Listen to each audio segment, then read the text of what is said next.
asistentes, tanto asistentes nacionales como del extranjero. Quien les habla es el ingeniero Juan Carlos Jaulis, docente acá en la Universidad Agraria, jefe del programa de investigación en plantas ornamentales de la universidad, y en esta ocasión agradecemos a todos su participación. En este tiempo me toca presentar algunas investigaciones que se han realizado aquí en el programa de investigación. Nosotros aquí en Perú es una realidad probablemente muy distinta a la que otros países pues, centroamericanos, en Estados Unidos, Europa, o aquí mismo en Sudamérica, nuestros hermanos países del sur, ¿no? Tenemos condiciones muy diferentes, ¿no? Entonces, eso hace que cada uno de nosotros en nuestro país hagamos trabajos de investigación de tal modo que se adecúen a nuestra realidad, tanto desde el punto de vista de suelo, clima, ¿no? Y el medio ambiente en general. Y asimismo, nosotros venimos haciendo ese tipo de trabajos, ¿no? Para poder encontrar un uso sostenible de todas las especies epitosas, ya sea en sus diferentes usos. Aquí en Perú, el césped lo utilizamos desde el punto de vista ornamental, ¿no? Tenemos el césped americano, Stenotrophoum secundatum, tenemos también especies que se trabajan desde el punto de vista deportivo, por ejemplo, ¿no? Que se utilizan en canchas de fútbol, golf, ¿no? Y asimismo también tenemos pues aquellas especies ornamentales básicamente de vista, como el gras japonés, el gras chino y otros más, ¿no? Entonces, aquí en Perú, de repente la importancia no es el comercio del césped, no es una industria probablemente como lo mueven otros países como europeos o como en Estados Unidos, ¿no? Pero sin embargo es muy importante por todas las actividades que involucra, ¿no? Dentro de su sistema de producción involucra actividades pues, de viveristas, de profesionales que se dediquen a la instalación, profesionales que se dediquen al mantenimiento, ¿sí? Y asimismo pues, a la asesoría para que tengan un buen éxito en el crecimiento, desarrollo y en el mantenimiento durante todo su tiempo de vida.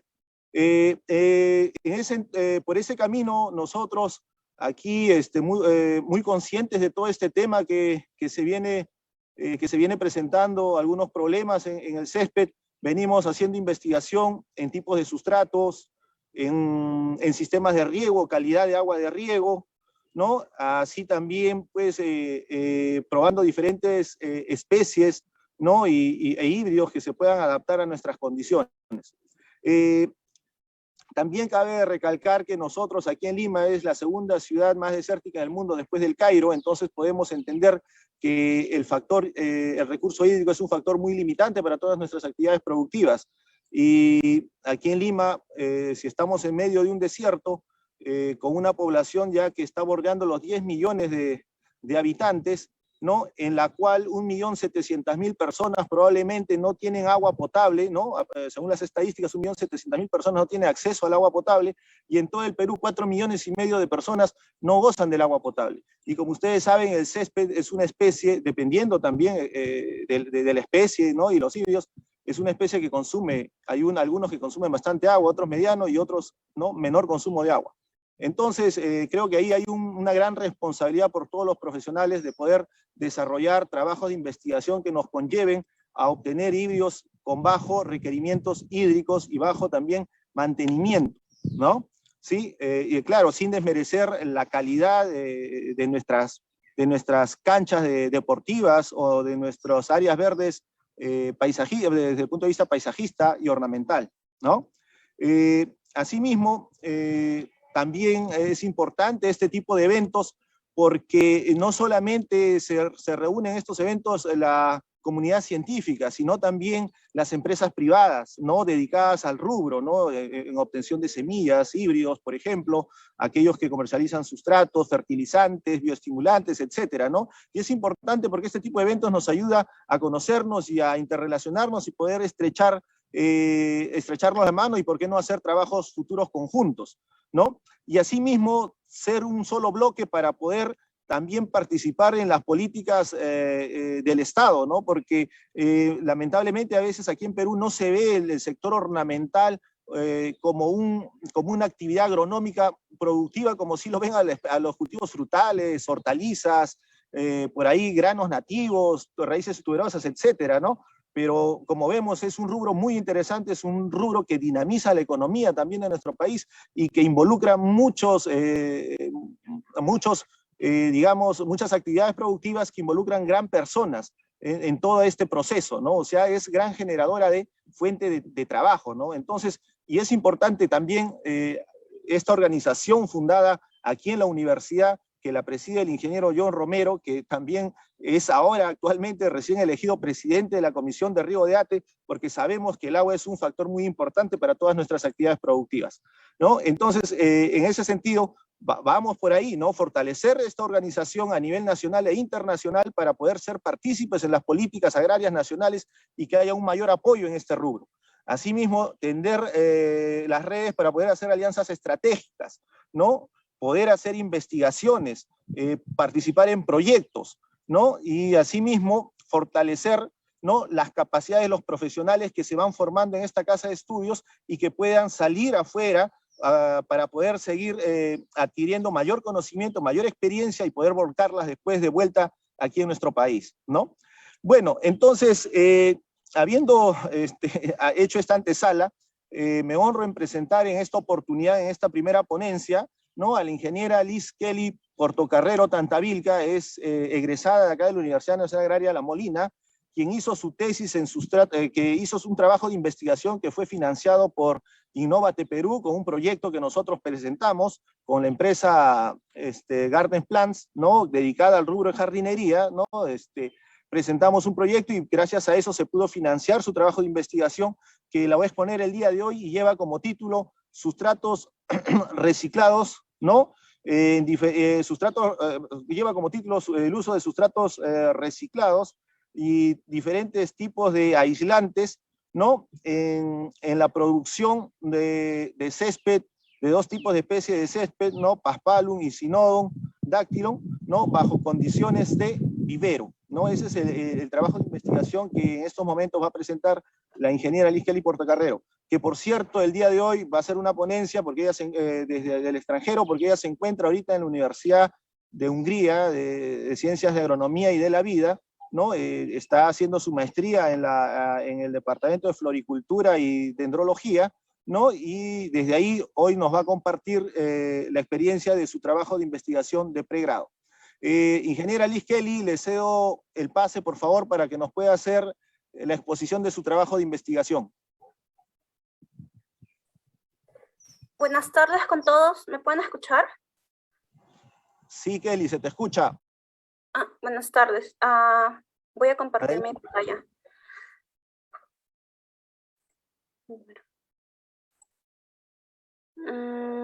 ¿Pueden observar mi pantalla? Así es. Bueno, buenas tardes con todos. Es un gusto estar aquí. Gracias por la invitación. Bueno, mi nombre es Liz Kelly Portocarrero. Soy egresada de la Universidad Nacional Agraria La Molina y hoy voy a presentarles mi tema de tesis, ¿no? El tema que presenté para obtener mi título de ingeniera agrónoma. A ver. Bueno, antes de empezar con la tesis en sí, quería hacer mencionar la importancia de las áreas verdes y del césped en sí. El césped es la base de los jardines. Siempre hay una industria alrededor del césped, ¿no?, complementándolo con plantas ornamentales, con árboles. Si ustedes van a un jardín en el día a día o en las calles, siempre van a ver césped en los alrededores. Por ejemplo, aquí este es un jardín, aquí en Hungría. Como ven, el césped se encuentra presente en nuestra vida diaria, ¿no? En diferentes diseños de jardines podemos encontrar el césped de manera ornamental y bueno, como les mencioné, en diferentes tipos, y también el césped es muy importante para el desarrollo de actividades recreativas, ¿no? Como jugar, hacer deporte, solamente relajarse simplemente. El césped cumple una función muy importante aquí. Luego, en el diseño de jardines interiores, y aquí, bueno, les puse un ejemplo sobre un techo verde, aquí en Budapest. Como ven, el césped es parte importante de todo diseño de jardín. Bueno, estuvieron hablando bastante sobre las canchas de golf o las canchas de fútbol, ¿no? Varios deportes incluyen este cultivo de césped en los juegos. En el Perú existen diferentes tipos de césped que se usan. El más común es el gras americano, Echinopteron secundatum, pero el gras bermuda o el gras paspalum o el gras japonés son muy comunes en los jardines peruanos. En esta investigación se utilizaron dos tipos de césped, el bermuda y el paspalum. Antes de entrar a la investigación en sí, quería mencionarles las formas de siembra que se ven comúnmente, ¿no? Hay una forma de siembra por semillas, otra por esquejes y otra es por champas. Champas le llamamos en Perú a estos bloques de gras, ¿no? Más o menos de unos 50 por 50 centímetros. Bueno, ¿cómo se forman estos champas de gras? Los agricultores cultivan en esquejes, luego el gras crece, más o menos la producción de este césped es alrededor de 3 a 4 meses, más o menos, y en el proceso ellos comúnmente fertilizan con urea, a veces le echan fósforo, no es algo muy especializado, ¿no? Bueno, y ellos, como ven, al final del cultivo cosechan estos bloques y al extraer estos bloques, también eliminan parte superficial del suelo. Por ejemplo, aquí podemos ver que eliminan 5 centímetros de suelo, ¿no? Entonces, de cosecha en cosecha, al año más o menos ellos pueden hacer 3 cosechas, 4 cosechas, y a veces estos bloques no están bien entrelazados entre sí, el crecimiento de las raíces no ha sido muy bueno, a veces estos bloques se desmoronan, ¿no? Ellos apilan champas, a veces de 2, de 4, como pueden ver en esta figura. Entonces, esta extracción de césped hace que se elimine capas de suelo agrícola. Y bueno, el suelo es un recurso no renovable, ¿no? Porque se degrada más que su capacidad de regeneración, ¿no? Su capacidad de regeneración es muy lenta. Entonces, como ven esta problemática, ¿no? Estas champas de césped obvio van hacia jardines privados, ¿no? Donde aquí pueden ver cuando se complementan, pueden ver que, o sea, la visualización de un jardín final, o sea, es mucho más bonita, ¿no? Se ve mucho más presentable a tener que esperar a que crezca el césped a través de las semillas o los esquejes, ¿no? Este acabado no es, tienes que esperar todavía que este gras crezca para luego hacer cortes y que luego se vea como un césped ya definitivo, ¿no? Con las champas ya es algo, se ve bien desde el inicio, no tienes que esperar tanto. Bueno, tenemos esa primera problemática aquí con la extracción del suelo indiscriminada. Y bueno, al final los agricultores lo que hacen es extraer, y al final de 3, 4 años abandonan esta área y bueno, y se han llevado suelo agrícola, ¿no? Sería fácil reponer, sería bueno que ellos repongan este suelo, pero en realidad no se hace eso, ¿no? Entonces este suelo se degrada con el tiempo. Bueno, aquí podemos ver, como les digo, en esta imagen, cómo hay estas depresiones, ¿no? Aquí hice un cálculo. En 10.000 metros cuadrados de césped se pierden 0.05 metros de capa arable, lo que representa 500 metros cúbicos de suelo extraído en cada siembra. En un año se realizan 3 siembras, lo que da como total una pérdida de 1.500 metros cúbicos por hectárea de capa arable por año, ¿no? Entonces miren toda esta pérdida de suelo que se genera en este cultivo. Otra problemática es que el metro cuadrado de estas champas de césped es en alrededor de 37 a 40 kilos. Entonces, para cargar todo este césped, imagínense, no sé, 100 metros cuadrados, ¿no? O sea, todo este peso que los transportistas cargan, o sea, no es beneficioso para su salud, ¿no? Otra problemática relacionada con la tesis, observamos que se genera un gasto por eliminación de las malezas. Eliminar las malezas cuesta, pero ¿qué pasaría si en vez de solamente eliminarlas, hiciéramos compost y las utilizáramos utilizáramos dándole un valor agregado? Entonces, vimos todas estas problemáticas y bueno, con ello se planteó un objetivo de determinar la mejor alternativa de producción para estos dos tipos de césped bajo un sistema de tepes. Tepes es estas champas, pero de unas medidas más grandes, estableciendo la mejor mezcla de sustratos y tipos de aislantes. Aquí queríamos utilizar como sustrato principal el compost para, como les digo, dar un valor agregado, ¿no?, al compost. Y bueno, y evitar todo este gasto de eliminación de malezas que se podría generar, ¿no?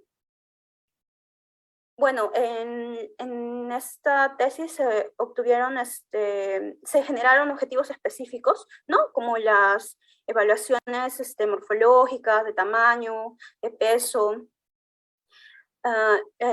Otro objetivo era determinar el peso más ligero por metro cuadrado que se puede obtener de tepes.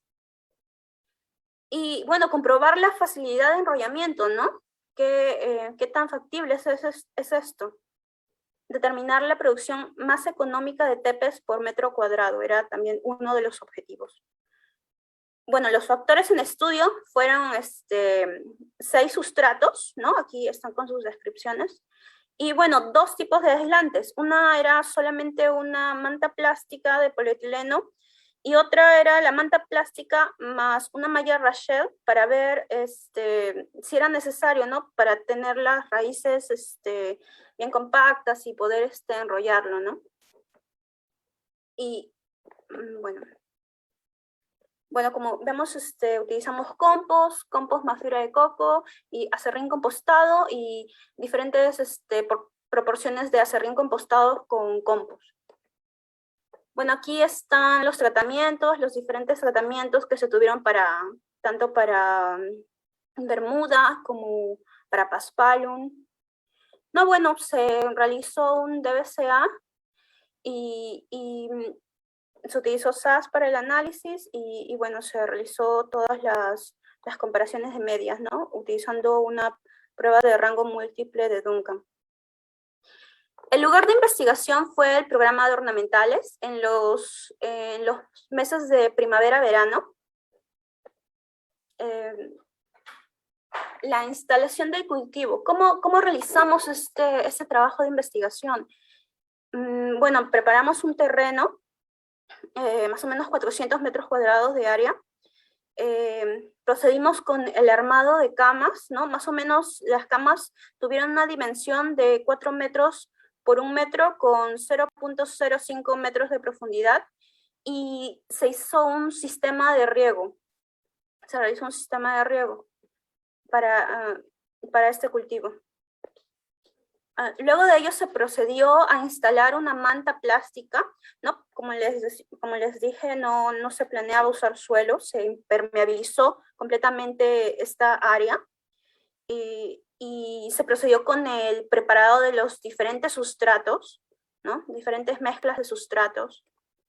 Bueno, esto es una descripción de cómo estuvo, esto es un gráfico de cómo estuvo distribuido los diferentes tratamientos. Bueno, aquí podemos ver la instalación de cultivo, bueno, cómo se distribuyeron los sustratos, ¿no? En las diferentes camas. Para la siembra de Bermuda se utilizó 250 gramos en esos 4 metros cuadrados. Y bueno, para la siembra de Paspalus se utilizaron esquejes, más o menos 0.5 metros cuadrados para una cama de 4 metros cuadrados, ¿no? Se esperaba que creciera eso, ¿no? Para cubrir todo el área. Aquí podemos ver algunas características de los diferentes sustratos, ¿no? Por ejemplo, estas son las características físicas de las diferentes mezclas que tuvimos. Como pueden ver aquí, el de menor peso era el sustrato S4, que es acerrín compostado, ¿no? Y bueno, el mayor peso fue el compost, ¿no? Bueno, y aquí pueden observar, dentro de las propiedades químicas, ¿no? Aquí pueden observar en la tabla que la menor conductividad eléctrica se dio en el sustrato S4, el acerrín compostado, y la mayor, no, sí, y la mayor conductividad eléctrica en el compost, ¿no? Tuvo una alta conductividad eléctrica en el compost. Bueno, debido a esa alta conductividad eléctrica se tuvo unos primeros problemas de germinación, de prendimiento, pero esto se pudo resolver gracias a lavados continuos de estos sustratos, ¿no? Al final, como pueden observar, se obtuvo resultados favorables, resultados evidentes en el crecimiento de tepes. Se realizaron diferentes labores de mantenimiento, por ejemplo, las primeras podas fueron manuales, nos tomaron un montón de tiempo. Como pueden ver, el profesor Jaulis ahí está ayudando en la esquina. Tomaron bastante tiempo. Luego de que el césped creció, ya se pudieron hacer cortes ya con la máquina, ¿no? Eso nos facilitó el trabajo. Y otras labores de mantenimiento fueron las fertilizaciones foliares, aplicaciones de insecticidas y bueno, y los riegos continuos. Al final de los alrededor de 3-4 meses, estos fueron los resultados. Fueron rollos de césped de 4 metros por 1 metro, que fácilmente se podían enrollar, ¿no? Lo podías cargar en el hombro y te lo podrías llevar. Como ven, ahí estamos ya finalizando los trabajos trabajo de evaluación, ¿no? Bueno, aquí pueden ver el resultado, ¿no? Estos rollos de césped que no necesitaron suelo para poder crecer, ¿no? Aquí les puedo mostrar algunos resultados de este trabajo de investigación. Uno muy importante fue el porcentaje de cobertura. El mayor porcentaje de cobertura se obtuvo, en el caso de Paspalum, se obtuvo con 50% de compost y 50% de fibra de coco, ¿no? Esta mezcla fue la que mejor cobertura nos dio. En el caso de Bermuda, también 50% de compost con 50% de fibra de coco fue la de mejor resultados, ¿no? Lamentablemente el acerrín compostado no nos dio muy buen resultado. En el caso de Paspalum y Bermuda no nos fue bien. Por ejemplo, aquí también en Bermuda no nos fue bien con 100% compost. Aquí pueden ver un gráfico de cómo se distribuyó la cobertura en el Graph Paspalum, ¿no? El mayor porcentaje lo pueden ver en S3, 50% de compost, 50% de fibra de coco. Aquí está, este es en Paspalum, este es en Bermuda. También pueden observar que 50% de compost y 50% de fibra de coco fue la de mejor resultado. Como habíamos dicho, el peso era algo muy importante que queríamos reducir. Aquí pueden ver, miren cómo las raíces se entrelazan fuertemente, ¿no? Permitiendo que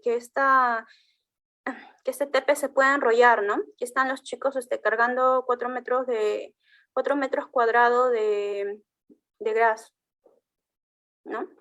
Sin que se caigan, sin que se desmorone, ¿no? Como normalmente pasa cuando compran champas normalmente, ¿no? Muchas veces se desmoronan, las raíces no tienen, cuando compran normalmente champas de césped, las raíces no están entrelazadas, y aparte las raíces sufren cuando van a ir a sembrarse, ¿no? Porque tienen que volver a regenerarse. En cambio, con este sistema, las raíces están intactas, ¿no? No han sufrido ningún corte, y inmediatamente se pueden sembrar en el terreno definitivo, ¿no? Aquí en el peso por metro cuadrado, podemos observar en el caso de Paspalum que 100% compost fue el de mayor peso. Obvio, está asociado con la densidad aparente también, como vimos en el cuadro anterior. Y la de menor peso estuvo con el 100% acerrín compostado. Ese fue el menor peso que obtuvimos. Entonces, de 37 a 40 kilos, obtuvimos un peso de alrededor 10.57 en el caso de Paspalum. Y bueno, aquí en el caso de Bermuda obtuvimos un peso de 14.99. Entonces, se redujo considerablemente el peso por metro cuadrado de estos tepes, de estas champas de gras, ¿no? Bueno, aquí hay otras evaluaciones como el peso fresco foliar por metro cuadrado, ¿no? Tuvimos mejores resultados, un mayor peso fresco foliar en el caso de compost, ¿no? En los sustratos a base de compost tuvimos un mejor peso para Paspalum, y en el caso de peso fresco radicular también se obtuvo mejores pesos en los sustratos a base de compost y compost solo y fibra de coco, ¿no? Para el caso de Paspalum. En el caso de Bermuda, también podemos observar el compost con un mayor peso fresco foliar y también un mayor peso fresco radicular, ¿no? Y 70% de compost con 30% fibra de coco también obtuvieron un buen peso fresco y de foliar y radicular, ¿no? Bueno, se hicieron otras evaluaciones en el caso de Paspalum, por ejemplo, el porcentaje de prendimiento de los esquejes, el número de raicillas emitidas, ¿no? Aquí es necesario mencionar que en las condiciones de Lima, en esos tiempos de primavera-verano, el Gras Paspalum se comportó, bueno, no necesitó muchos cortes en comparación con el Gras Bermuda, ¿no? El Gras Bermuda crecía muy vigorosamente y se tuvo que realizar mucho más cortes. En cambio, el Gras Paspalum se mantenía bajo, ¿no? Aquí podemos observar que que el número de raicillas emitidas que mejor le fue en los primeros días es al serrín compostado, 70% serrín compostado con 30% de compost. Como dijimos, en unos inicios el compost, sustratos sólidos compost, tenía una muy alta conductividad eléctrica, ¿no? Pero al pasar los días y al realizar los lavados, ¿no? Se tuvo un prendimiento final homogéneo, ¿no? Eso también es en el caso de Gras Paspalum. Se evaluaron el peso fresco del follaje luego de los cortes, de segundo corte, ¿no? El mayor peso de follaje que produjo fueron los sustratos a base de compost con fibra de coco, ¿no? El siguiente fue compost, ¿no? Y bueno, y que no le fue tan bien fue el sustrato con 100% acerrín compostado. Aquí en el caso de Bermuda, lo mismo, se midió una altura antes del primer corte, y bueno, los mejores resultados lo obtuvo 50% de compost más 50% de fibra de coco, ¿no? En las diferentes proporciones. Se pesaron también, ¿no?, la materia fresca, y también se determinó que el mayor peso lo obtuvo 70% de compost con 30% de fibra de coco en todos los, casi todas las evaluaciones de peso fresco, ¿no?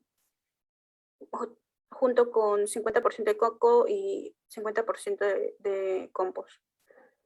Como pueden ver, hasta ahora el compost con fibra de coco ha sido las mejores opciones en cuanto a evaluaciones de peso, de tamaño, ¿no? Otra evaluación que se realizó fue el porcentaje de enrollamiento según este tipo de sustrato.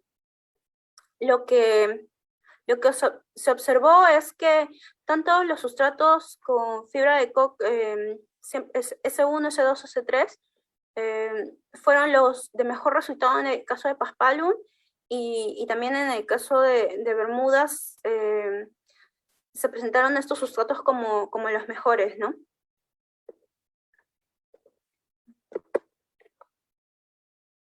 Otra evaluación que se hizo fue el porcentaje de enrollamiento según el tipo de aislante. Como les había comentado, queríamos probar si era necesario utilizar malla Rachel para que ayude a entrelazar mejor las raíces, ¿no? Entonces se determinó que la malla Rachel no era necesaria, ¿no?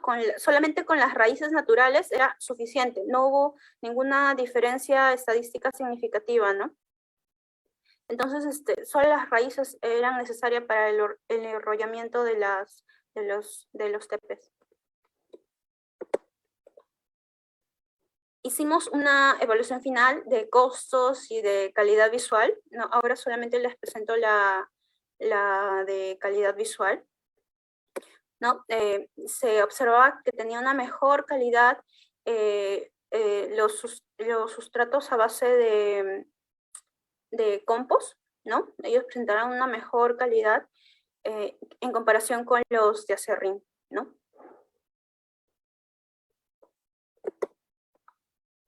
Bueno, estas son algunas de las conclusiones que se obtuvieron, ¿no? Por ejemplo, en el sistema TEPES en sustrato no se necesitará tener el suelo agrícola, entonces no vamos a degradar el suelo, ya que no daña la capa vegetal al no utilizar suelo de cultivo, ¿no? Se concluyó que los céspedes de Bermuda y Paspalum sembrados en sustratos 50% de compost y 50% de fibra de coco presentaron un mayor porcentaje de cobertura, como vimos, mayor desarrollo de follaje y de raíz, y un alto grado de entrelazamiento de raíces y una buena calidad visual, ¿no? El entrelazado de las raíces permite tener un tepe compacto, sin pérdida de sustrato y sin daño de las raíces, ¿no? Como habíamos observado en comparación al cultivo tradicional. Se determinó que no es necesaria la instalación de una malla Rachel para el enrollamiento de los tepes, ¿no? Esto nos ahorraría costos, ¿no? Ya no sería necesario instalar una malla adicional para este cultivo.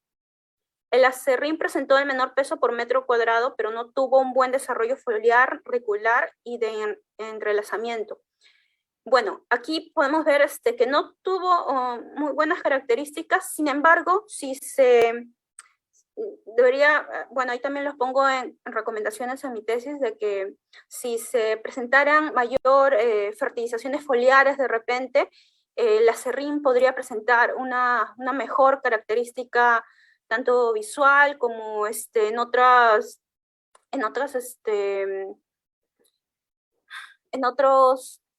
evaluaciones, ¿no? Como vimos, desarrollo de follaje, desarrollo de la raíz, ¿no?